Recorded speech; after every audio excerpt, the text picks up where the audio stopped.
আসসালামু আলাইকুম। কৃষি এগ্রো নার্সারির পক্ষ থেকে স্বাগতম।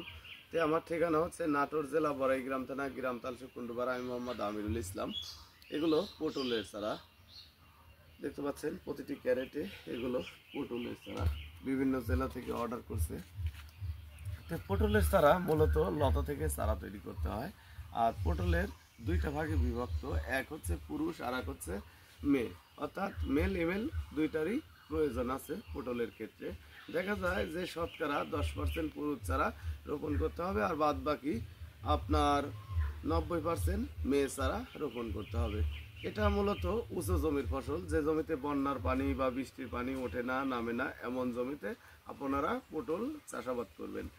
আর পটল চাষাবাদের ক্ষেত্রে দেখা যায় চারাগুলি এখন চৈত্র মাস পরে গেছে, এখন যদি রোপণ করেন দেখা যাবে 1.5 মাসের ভিতরেই পটল আসবে। এটা দীর্ঘ 9-10 মাস পটল হয়, পরে শীতকালীন সময় যায় গাছটা কেটে দিতে হয়, পরবর্তী আবার বছরে যায় আবার ওই গাছ থেকে পটল হবে। অর্থাৎ 2 বছর 3 বছর পর্যন্ত একই জমিতে পটল ফলাইতে পারবেন। আর পটলের চারা রোপণ করার নিয়ম সেটা হচ্ছে লাইনে 2 হাত পরপর, আর এক লাইন থেকে আরেক লাইন 5.5 হাত পরপর পটলের চারা রোপণ করতে হবে। আর দ্বিতীয় কথা হচ্ছে পটলটা যে জমিতে চাষাবাদ করবেন ওই জমিতে যাতে বন্যার পানি বা বৃষ্টির পানি না জমে, এমন জমিতে আপনারা পটল চাষাবাদ করবেন। আর প্রতি শতাংশে 20 পিস করে চারা রোপণ করতে হবে যদি হাইব্রিড জাতের পটলের চারা হয়। আর যদি দেশি জাতের পটলের চারা হয় সেক্ষেত্রে রোপণ করতে হবে হচ্ছে আপনার 15 পিস।